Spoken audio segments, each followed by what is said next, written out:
Developing this morning, multiple fire departments respond to an overnight house fire in the town of Middleton. What our cameraman says he saw after arriving on scene. Plus, new developments in the war in Ukraine. The warning from Vladimir Putin.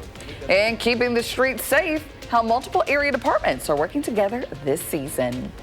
And good morning, everyone, and welcome to News 3 Now This Morning on your Wednesday, December 3rd. I'm Kyrie Unley. I'm Chris Stanford. We have some extreme cold on the way. An alert day today for conditions that really start to get frigid tonight. Yeah, so don't pack lightly this morning because you're going to need it later. Let's check in now with Savannah, who's getting you ready as you head out the door. Good morning. Good morning, guys. Yeah, because our warmest part of the day is actually right now and over the next couple of hours. We'll kind of see a flip-flop in what we usually see. The morning's usually the coldest and the afternoon the warmest, but we're going to see a pattern that changes today. 27 right now.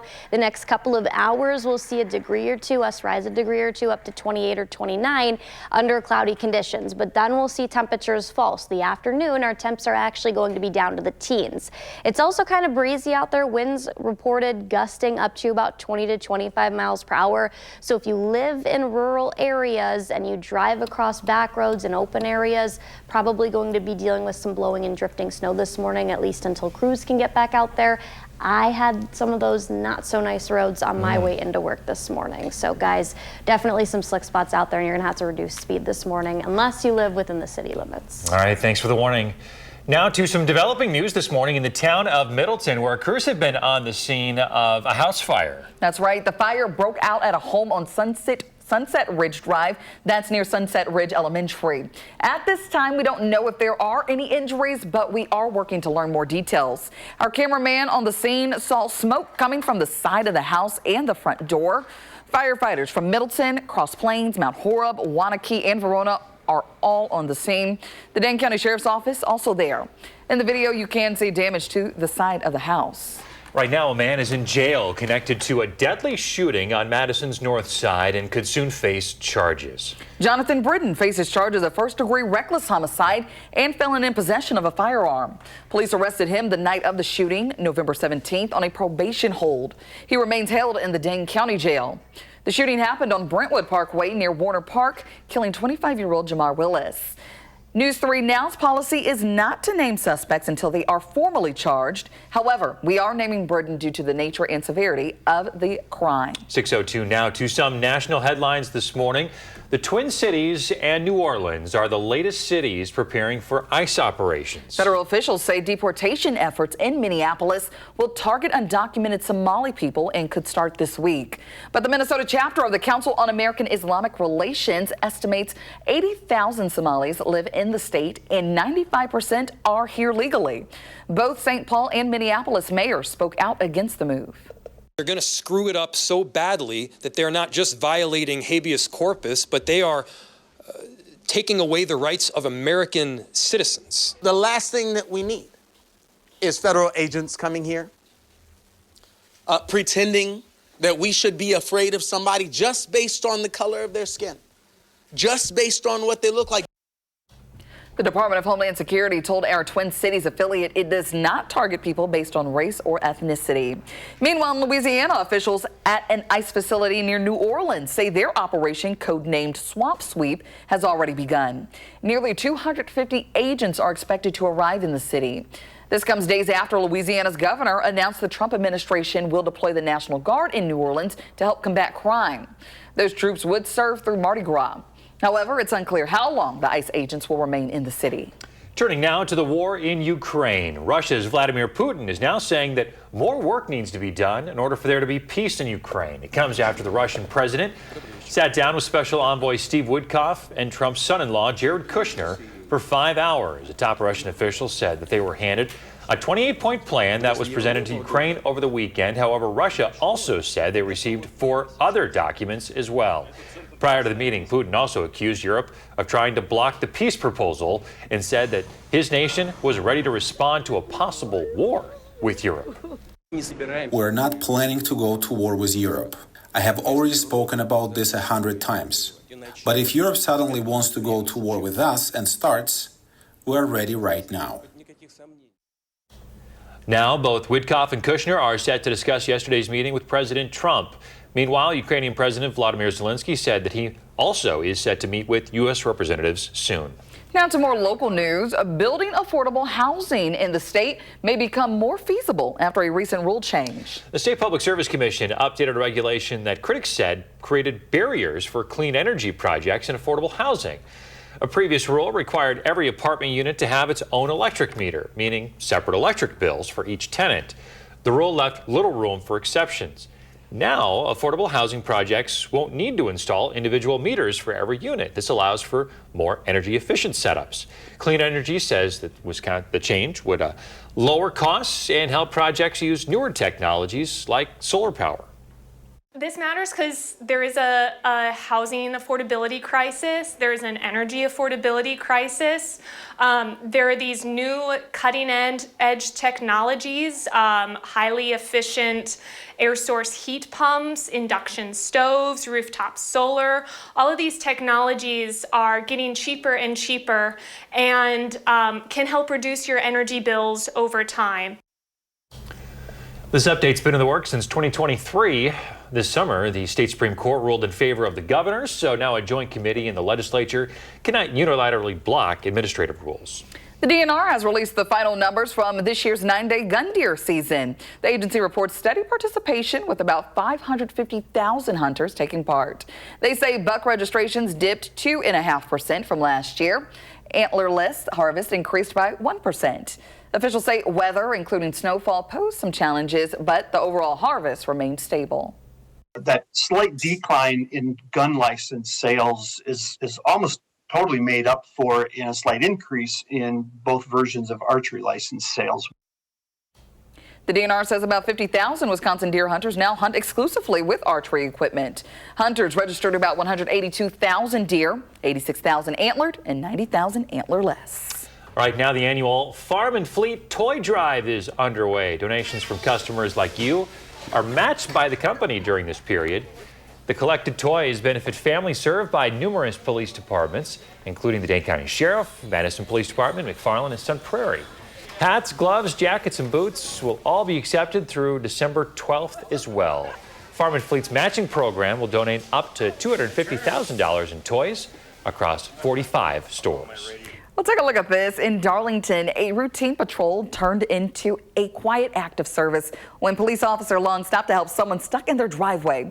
Another officer arrived to check on him and found Officer Long shoveling the driveway himself. The department says Officer Long didn't want recognition, calling it just our job, adding that he wants to enhance his community one day at a time. Hey, he's got some experience there with that shovel. He's got some good form. Good technique. Using the legs.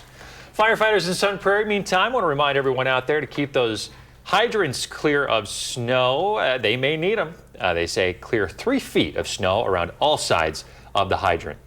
And I thought this was really interesting. City of Middleton sparking some spirited debate about clearing snow. They offered up some advice so that plows don't leave as big of a pile in your driveway. They're encouraging folks to clear a little pocket in your front yard upstream of the plow. That would give the snow somewhere else to go besides your driveway. A lot of folks weighing in on the city's Facebook post saying, great, I've got to clear my yard now too. And if you have a curb, this makes things difficult. This all depends on how your driveway is set up. Savannah's over there like shaking her head like, I don't know how this would work. I'm trying to see what the snowman's holding. Do you guys know what is the snowman holding? Yeah, that's what I thought. I was like, why is he holding The fact that your brain went straight to the snowman is... That's just what stood out in that picture the most. There you go. I didn't even notice the snowman in the yard. It's like a pitchfork, right? Yeah. No, I was like, is that a pitchfork? But why? I mean, yeah. I imagine, snow shoveling is a job itself, so Oh, yeah. I hope they figure something out there. Guys, I had to, the whole pile at the end of the driveway is such a real thing. And because it got so cold, Savannah, I was out there scraped like huge chunks. Ice? Yeah, it froze, big chunks of ice at the end of my driveway. I had to clear off yesterday. Yeah, makes it really, really slippery. So any untreated surfaces, we're still seeing similar conditions to that this morning. And in rural areas, you're dealing with some blowing and drifting snow because it's breezy out there. So just give yourself a little bit of extra time, especially if you have to travel on those back roads this morning. Little bit of fog out there. We're actually going to be the warmest over the next few hours and then fall pretty quickly. quickly later this evening.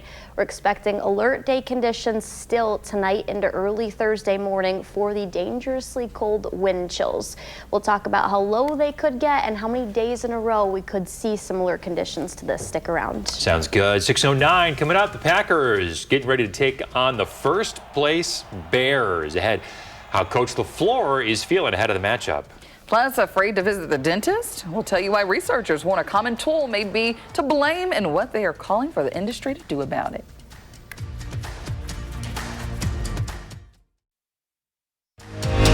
You're watching News 3 Now this morning. Moving forward.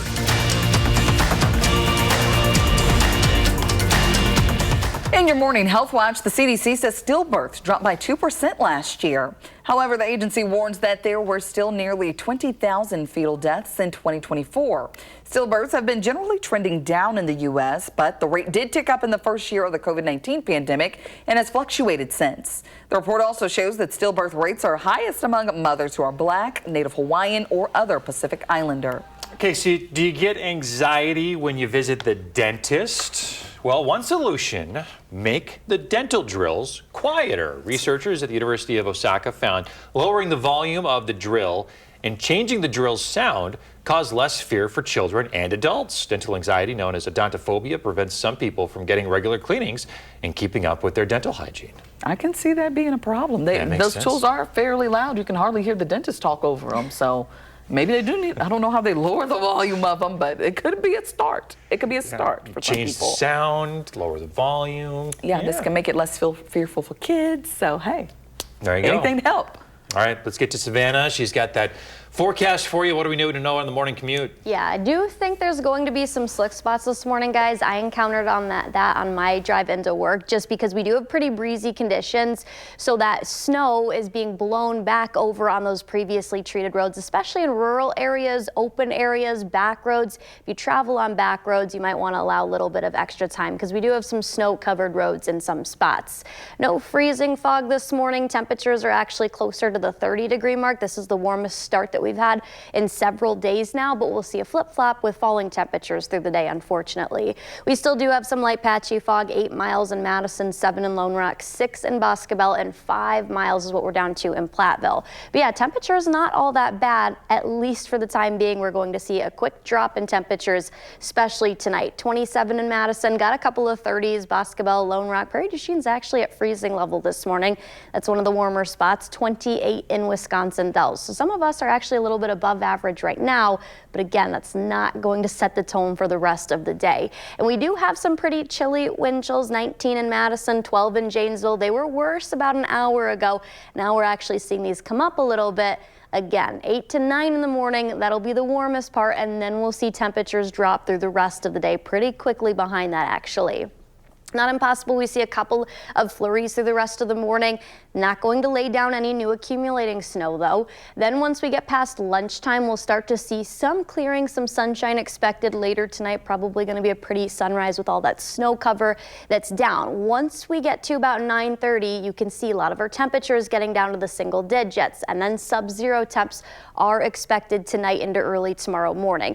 But it's the wind chill. That's the main reason behind our alert day, because those could reach as low as -20 degrees everywhere across southern Wisconsin. So we're expecting alert day conditions Wednesday night into Thursday morning, and we're not going to be a whole lot better once we get to the afternoon. Sure, air temperatures come up, but only up to the teens, and we'll see pretty much single-digit to sub-zero wind chills all day tomorrow. This is 1 p.m. already seeing single-digit wind chills west of Madison. Once we get to dinner time, you see a lot of sub-zero chills already. The lowest part of our day, though, is going to be as you wake up tomorrow morning between 6 and 7 with wind chills about -20, at least maybe a few areas a little bit colder than that, -21 to -22. And then even through the warmest part of tomorrow, we're still expecting sub-zero chills, maybe a few areas that get close to 1, maybe 5 degrees. That's the feels like temp. And then we've got the 20s that finally return over the weekend with a slight chance for light snow showers.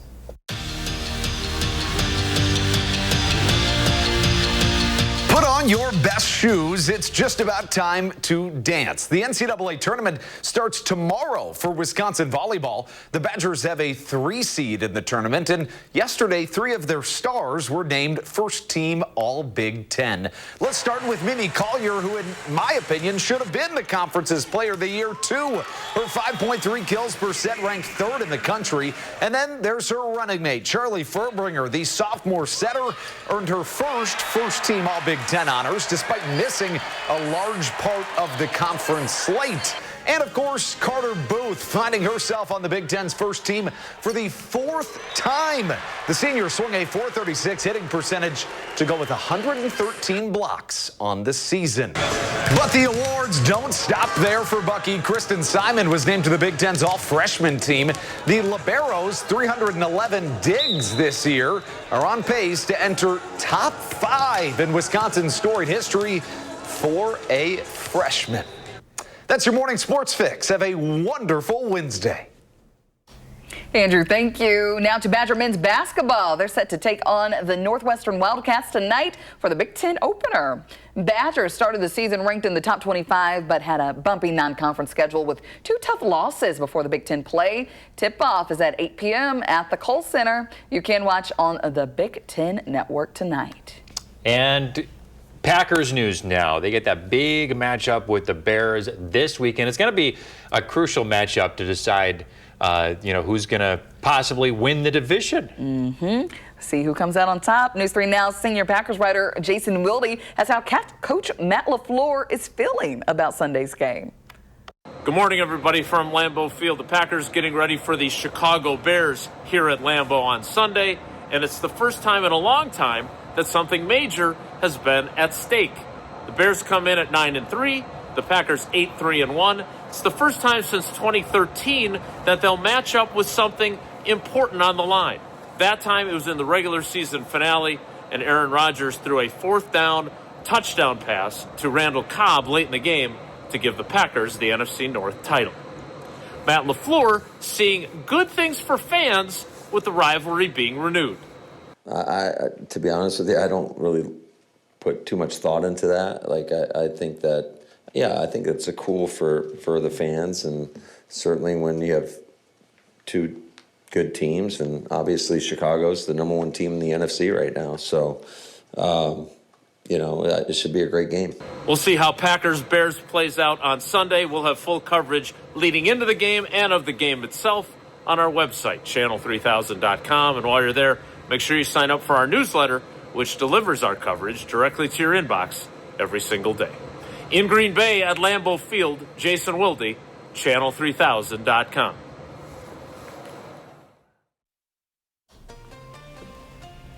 Welcome back. With the holiday season fast approaching, it is the perfect time to gift loved ones a unique Wisconsin-made product. So we got some gift suggestions for you this morning from the Something Special from Wisconsin lineup. Allison Dairyland is here with us this morning. Sarah Hagenau, good to see you as always. Hey, thank you so much for having me today. One of the things I struggle with is that I'm trying to give people in other parts of the country something from Wisconsin. So you've got a bunch of stuff here that you have for ideas of what we could gift this season. What do you got? I sure do. So the Something Special from Wisconsin program has the perfect gift for you to find that authentic Wisconsin gift-giving feel, and something that'll perfectly wrap up your gift-giving list. I am promoting 36 companies that are part of the Something Special from Wisconsin holiday promotion this year. I'll just go over 6 of them that I have here today. First off, we're going to start with Fazio's Chocolate right here. I brought their chocolate advent calendar, which has a handcrafted and hand-painted chocolate each day leading up to your big celebration. An award-winning cheese companies is Crave Brothers Farmstead Cheese LLC out of Waterloo. Their chocolate mascarpone won the Wisconsin State Fair Grand Master Cheesemaker 2 consecutive years. So a great option there. Palo Popcorn has the perfect option to make your holidays pop. They began as a company supplying local taverns over 60 years ago, and now they have distribution coast to coast. We also have Charlie's Caramels, Mr. Burns Barbecue. There's some cheese up there from 2 Guernsey Girls Creamery out of Freedom, and a couple others that you can look around and see. If people are interested in finding these products, they can head out to somethingspecialwi.com for their perfect gift that will wrap up their holiday gift giving. The best thing about this program is that 50% of the product's ingredients, processing, or production happens in or is from Wisconsin. You can also look for this red and yellow program logo at retailers, grocery stores, and markets to know that you're purchasing authentically Wisconsin products. Nothing like it, apparently. See, what I struggle with is like, well, I'm just going to give cheese. I'm from Wisconsin. I got to give people cheese. So this is great. I mean, from all these different options, the popcorn, the granola, the chocolate, the wine, love it. So one more time, give them the folks at home where they can find this. Absolutely. Yes. All these members, these ones, the holiday promotion ones, and the entire list of members, it's over 500, you can find at somethingspecialwi.com. Find out where you can get these products either online or in store. Lots to choose from. Sarah, thank you so much for joining us. Thank you so much for having me. Happy holidays. Happy holidays. We're back after this.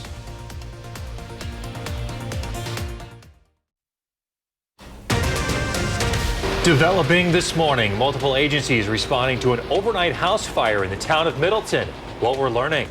And this morning, a Madison area priest accused of child sex crimes is due in court. The events that led to his arrest and what's next in the case. And a driver spends more than 5 hours in an unthinkable situation. We'll have the dramatic video of an intense rescue. Plus, an annual holiday tradition making its way back to our state.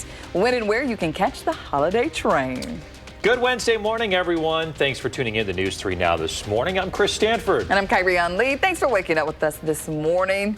You're halfway through the week. We're almost there. Tummy's grumbling now that Alice in Dairyland brought in all that delicious stuff. I don't know how much of it would be making to people I would gift that stuff to and how much I would save for myself. But regardless, let's get you out the door. Alert day, frigid temperatures on the way. Savannah, you still thinking we're going to see these extreme lows? Yeah, I do think all our temperatures get sub-zero overnight, and the reason behind the alert day is because of how cold our wind chills are going to drop overnight. The big story early this morning ahead of that is how breezy it is. 23 miles per hour in Madison, 28 in Janesville, the upper teens in Viroqua, Camp Douglas, and Black River Falls. Because it's breezy, that is blowing some of that snow back on previously treated roadways, open areas, rural areas. If you have to travel on back roads, give yourself enough extra time this morning. We also have a little bit of fog early, not freezing fog. Temperatures are actually close to 30. A couple of us even at freezing level like Prairie du Chien this morning, but we will not see temperatures rise today. We're actually going to fall through the afternoon and evening, and we'll be down to the teens when we usually see our highs of the day, and temperatures will get even colder overnight. So we'll talk about how many alert days are in the forecast and when we'll see a little bit of an improvement. Sounds good. Folks, you can track those falling temperatures yourself with the free First Warn weather app. Find it wherever you get your apps. Now we want to get back to our developing news of this morning from the town of Middleton. Crews have been on the scene of a house fire. The house is on Sunset Ridge Drive near Sunset Ridge Elementary School. We know that the fire is out, but crews were still on scene at last check. Our cameraman there saw smoke coming from the side of the house and the front door. You can see it in this video here. He saw Middleton, Cross Plains, Mount Horeb, Wanakee, and Verona firefighters on scene. Dane County Sheriff's Office also there. In the video, you can also see damage on the side of the house here.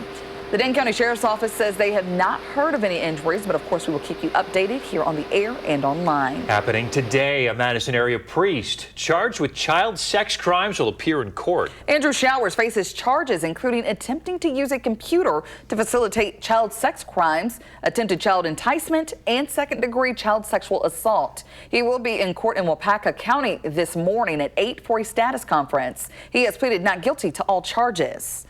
Clintonville police arrested Showers in August, saying he tried to meet up with a 14-year-old girl for sex. A police officer had posed as a girl in an undercover operation. Following his arrest, the Diocese of Madison restricted him from public ministry. He's been working at Our Lady of Guadalupe Parish and St. James School before that. Now to some national news. Defense Secretary Pete Hegseth is blaming the fog of war for a controversial strike on a suspected drug boat. Hegseth says that he did not watch a second strike that resulted in the deaths of 2 people who survived the initial attack. That is despite a Washington Post report saying that he had given the order to kill everybody on board. Hegseth says the Navy admiral in charge ordered that second strike after Hegseth's order. The Senate, meantime, says they plan to meet with that admiral tomorrow as more lawmakers express concerns that a second strike may have been a war crime. The Pentagon's Law of War manual states that shipwrecked combatants are in a helpless state and it would be dishonorable and inhumane to make them the object of attack. Luigi Mangione's legal team gearing up for day 3 of their pretrial hearing. New testimony from their arresting officer reveals doubts about Mangione's identity until he lowered his face mask. Mangione maintains that he maintains his not guilty plea in last year's shooting of United Healthcare CEO Brian Thompson. Now to a dramatic rescue that you have to see to believe. Take a look at this here. A semi driver is lucky to be alive after the cab of his truck hung over the side of a highway overpass for hours. First responders, you can see here, rappelling down the side of the bridge to rescue that driver who was unbelievably not injured in this crash. The West Virginia DOT says the truck lost control and slammed into a concrete barrier, leading to this horrifying incident early yesterday. First responders say that driver, of course, was a little antsy after having been dangling over the bridge for over 5.5 hours. A massive cleanup operation then got underway, and then the highway fully reopened hours after that. Now to continuing coverage of proposed data centers across the state. In Kenosha, hundreds are speaking out against a planned Microsoft data center, urging city leaders to halt the project. The tech giant bought 240 acres this year. Many of the concerns are over water use. The city's mayor says the data center is expected to use 4,500 gallons a day. He says it's about what a restaurant would use in a year. Healthy Climate Wisconsin says the center will impact those who live in Kenosha beyond the water. It's going to impact their everyday life. It's going to impact, as I said, the water that they drink, the air that they breathe. We want to make sure that the data center that is going to be able to be accountable to the pollution that it's putting out into the environment. Other concerns include paying for more energy. The city's mayor says they're working to not have those costs fall on folks who live there, but details are not confirmed. Kenosha County executive also says that the data center will have some major economic impacts, growing the area's tax base and diversifying the economy. For the first time, the city of Madison is partnering with the private sector to reimagine downtown. City officials expect thousands of new residents to move here in the next decade. The plan aims to update land use, modernize transportation, enhance city design, and preserve downtown's unique character. Downtown Madison, Inc. is focusing on the economic sector, supporting existing businesses while attracting new ones. Last night's meeting also highlighted the housing crisis, with 43% of downtown residents spending more than half their income on rent. What's, I think, really important about this is that we have national consultants that have seen other work in other cities. And if we can take some of those ideas and run with it, I think we can create our own Madison. Over the next 18 months, the city and Downtown Madison, Inc. will hold meetings and listen to community feedback. The first phase starts this spring, with final approval expected in 2027. Merrimack Ferry now officially closed for the season. It's after they stopped service Saturday during the winter storm. Conditions have not improved enough to resume operations, so it is shutting down. DOT says the free ferry made 39,000 crossings this season. It carried a total of 208,000 cars, bikes, and pedestrians. Food insecurity continues to be a growing issue this holiday season. Those on the front lines at the River Food Pantry say the numbers have been increasing. We continue to see numbers increasing every day. And so today there's 2 lines out there all the way to the street, and that'll continue, we imagine, for the rest of this week and for the rest of this year. To give, head to riverfoodpantry.org. All right, now to the Badgers. The NCAA tournament begins tomorrow for Wisconsin volleyball. Badgers are a 3 seed, and 3 of their stars were just named first team All Big Ten. Mimi Collier, of course, who ranked among the nation's leaders with 5.3 kills per set, earned first team All Big Ten honors. Charlie Furbinger, the sophomore setter, also made first team and All Big Ten despite missing part of the season. Carter Booth rounded out the trio, making first team again for her 4th career selection. Congratulations, ladies. Men's basketball is set to take on Northwestern tonight in the Big Ten opener. Badgers started the season ranked in the top 25, but had some bumpy non-conference games, a couple of tough losses. Tip-off is 8 o'clock tonight at the Kohl Center. You can watch it on the Big Ten Network. An annual tradition is set to roll through Wisconsin soon. The Canadian Pacific and Kansas City Southern Holiday Train is back on the tracks this year. The locomotive will once again be putting on live concerts and raising money for community food banks. Over 3 days, they'll stop at 13 different stations in Wisconsin. All events are free, but guests are encouraged to donate food or money. So here's where you can see it. The train will pass through Columbus next Wednesday. That's arriving at 9:15. Next Thursday, the train will make stops at Portage at 1:15 p.m., the Dells at 2:45, Mauston at 4:15, and Toma at 5:30. The train will make its way on out of the state after an 8:30 arrival in La Crosse on its journey that crosses the U.S. and parts of Canada. All right, December 10th and 11th. Will it have warmed up by then, Savannah? What do you think? Nope, I don't think so. Maybe closer to 30, but it still looks like we're going to be colder than normal. A little bit of fog out there, and you can see a lot of snow cover out there. Some sidewalks, parking lots, areas that are untreated, still slick out there.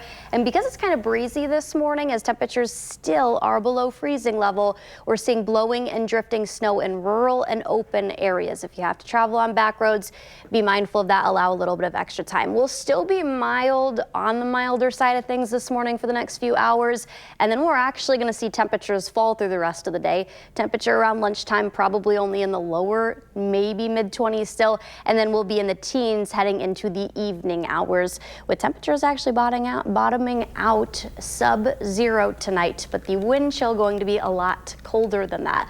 We'll talk exactly how low it's going to get over the next several hours and into tonight. Time it out hour by hour coming up. Savannah, thank you. Coming up in your consumer news here in just a little bit, Willie Street's new opening of a coffee shop, the freebies you can earn.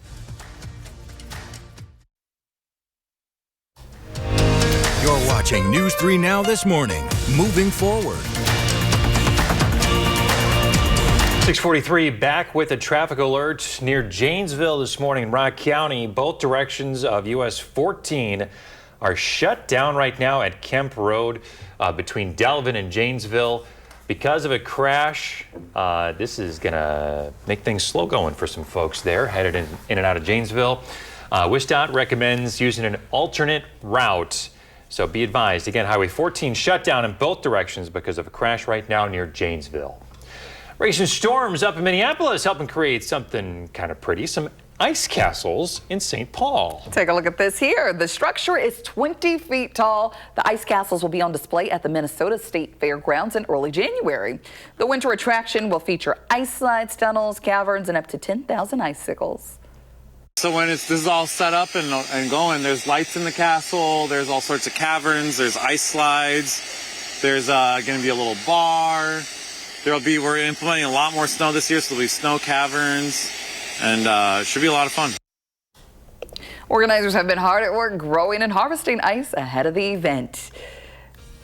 Beautiful. All right, they need cold temperatures, and we got them, Savannah. We sure do, especially late tonight into tomorrow when we're tracking alert day conditions. This morning, though, we do have some blowing and drifting snow. That includes both north and south roads and east to west roads because it's pretty breezy outside, so that snow is blowing back, especially in rural areas and open areas. So if you travel on back roads, give yourself enough extra time this morning.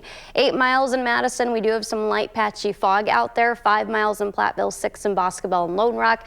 No one's down to under 2 miles of visibility or even around a quarter, which is some good news. Just some light fog to start the morning out, not going to last that long. We're at 27 right now under cloudy skies. As we get to about lunchtime, that's when we'll see quickly dropping temperatures and then through the rest of the evening. So the morning is actually going to be the warmest part, and then we're already going to have areas down to the teens likely at 3 p.m. and then everyone's going to be in the teens as we work closer to dinner time with sub-zero wind chills at that point in time already too. Aside of a couple of snowflakes this morning, not going to lead to any accumulation, and then later in the day dry. We'll see some sunshine as we work towards the evening, and then overnight we're going to be completely clear, and that's one of the factors on why temperatures are going to drop. That northwesterly wind pulling in really cold temperatures. These are air temps tomorrow morning, sub-zero across the entire area, but then when you factor in the wind chill, it's going to be a lot cooler. Tomorrow's daytime high is only reaching the mid, maybe upper teens at most. I think most of us lower to mid-teens. We've got an alert day for bitterly cold air with wind chills that'll be near -20 all across southern Wisconsin tonight into Thursday morning. Keep in mind, we'll have wind chills factored in that are sub-zero the majority of Thursday too, just not as low as what we're going to see overnight. So already at lunchtime, some areas west of Madison today will be in the single digits, maybe a few areas close to 0. Once we approach dinner time, 5 to 6 p.m., that's when wind chills are going to be sub-zero across the majority of the area. They're only going to fall from there on out the rest of the overnight hours. And then waking up tomorrow morning, yeah, a lot of us -20, maybe a few of us closer to -22 or -23. It's going to be a very cold start. You can get frostbite if you sit outside for 30 minutes to an hour when you have wind chills this cold. Right now, we don't have any cold weather advisories in place or any wind chill warnings because that criteria is a little bit colder than that, closer to -20 to -30 degrees. But we still have alert day conditions that we're calling for tonight into tomorrow because of that bitter cold. The 20s are going to return for the weekend with a light chance for snow showers. All right, Savannah, tracking a lot this morning. Thank you. Now to consumer news. Right now, Collectivo Coffee's newest location is open for business on Willie Street. The new site just opened a few minutes ago. It's Collectivo's 4th cafe in town. It's 22nd overall. During the grand opening today, customers can get some free Willie Street stickers and a token for a free latte. There's also going to be a free gift card giveaway. The store is going to be selling a limited edition coffee bag, too. All right, perfect time for a hot cup of coffee. Well, Costco is suing the Trump administration, claiming some recent tariffs were unlawful. The company seeks a refund if retailers win a related Supreme Court case. Costco says it has worked to keep prices low, but tariffs make that difficult. It imports many items it sells and pays duties on those goods. The Trump administration is urging the Supreme Court to uphold the tariffs. Costco has not disclosed how much the tariffs have cost them so far. Billionaires Michael and Susan Dell pledging more than $6 billion as an incentive for families to adopt new investment accounts for kids. The Invest America or Trump accounts are tax-deferred savings tools under a provision in the One Big Beautiful Bill. The Dells will deposit $250 in the accounts of millions of children under the age of 10 in zip codes where the median annual household income is up to $150,000. The couple hopes families claim the accounts and make investments in the stock market. Trump accounts are set to become available next year. The numbers are in from Thanksgiving weekend holiday shopping. The National Retail Federation says just shy of 203 million people shop between Thanksgiving Day and Cyber Monday, setting records. That's 6 million more than last year. Retail experts had expected a total of 187 million shoppers this year. Black Friday drew the biggest crowds both in-store and online. The second busiest day was Cyber Monday. Amazon's testing a new fast delivery service called Amazon Now. The online retailer says in 30 minutes or less, it'll deliver thousands of different household essential items and groceries. It's happening in parts of Seattle and Philadelphia. Prime members will pay $4 per order. Non-Prime members are going to be charged $14. The Prada Group has purchased Milan fashion rival Versace in a $1.3 billion deal. It's expected this will relaunch the Versace's fortunes. Their owner, Capri Holdings, who also owns Michael Kors and Jimmy Choo, says the money would be used to pay down debt. Goldfish revealing a couple of new flavors. They've got sweet and savory honey mustard and fiery buffalo. Flavors fans can also look forward to include zesty ranch and limited edition collaboration with Disney Pixar for Toy Story inspired crackers. They're going to be available nationwide in January. All right, so my kiddos love Toy Story. We've watched all 4 of them because number 5's coming out next year. You're up to 5 now? Yeah, 5 next year. I know you said you haven't watched anything past 3 because that was it for you. Ended it there. They should have ended it after 3. You know. And you know what tastes good? Goldfish crackers. Just regular goldfish crackers. Yeah. You don't need to go. You don't think they need special. the extra? Not zesty ranch, not buffalo? No. Oh, okay. Like you said, like you and Randy Jackson, that's a pass for me, dog. It's a no for me, dog. Yeah, there you go. There you go. Well, coming up in the morning sprint, firefighters in Sun Prairie are reminding you to shovel your hydrants, how much space to leave. And if you had a little kiddo turning 3 soon, let us know. We'll show their picture on TV. 6:54, time for the morning sprint. Right now, crews are on the scene responding to a house fire in the town of Middleton. That house is on Sunset Ridge Drive near Sunset Ridge Elementary School. At this time, we're unsure of any injuries, but we are working to learn more details. Our cameraman at the scene saw Middleton, Cross Plains, Mount Horeb, Waunakee, and Verona firefighters at the scene. Also saw the Dane County Sheriff's Office. In the video, you can see some damage on the side of the house. Heads up if you're traveling in Rock County this morning. We're keeping our eye on a crash between Delavan and Janesville. US 14 closed in both directions. It's from Kemp Road to County C and M. WIS.5 511 recommends using an alternate route. Andrew Showers, the Madison area priest charged with child sex crimes, will be in court this morning. Clintonville police arrested him in August, saying he drove up to meet a 14-year-old girl for sex. Before the arrest, he worked at Our Lady of Guadalupe Parish and St. James School. Following the arrest, the diocese restricted him from public ministry. His status conference is this morning at 8 in Waupaca County. Madison police recommending charges for Jonathan Brighton in a deadly November shooting on Madison's north side. Police arrested him the night of the shooting, November 17th, on a probation hold. He is in the Dane County Jail. That shooting on Brentwood Parkway near Warner Park killed 25-year-old Jamar Willis. Firefighters in Sun Prairie want to remind you to clear the snow around fire hydrants. The department adds they use those hydrants when fighting fires and may need to access them in a moment's notice. They recommend clearing 3 feet of snow around the hydrant. Well, the city of Madison partnering up with Downtown Madison, Inc. to reimagine downtown. The city looks to do things like update land use and transportation systems. Downtown Madison, Inc. looking at the economic sector. The first phase of the plan begins this spring. Final approval expected in 2027. Well, temperatures are going to be the warmest over the next about 2 to 3 hours, and then we're actually going to see temps fall the rest of the day, opposite of what we usually do. Tonight through tomorrow morning, bitterly cold air moves in. We are tracking alert day conditions for wind chills as low as negative 20 degrees. Their temperature even falls to -4 overnight. So I'd like to skip through that, but we can't. Only going to see a high of 14 tomorrow, but sunshine. Dangerous Lots cold. of sunshine. Yeah. Don't like to talk about it, but you know, here we are. Definitely bundle Take it up seriously. tonight and Yes. tomorrow. Yeah. So look out for one another and bundle up out there. Savannah, thank you. CBS Mornings is next. Next newscast is at noon. Have a great day.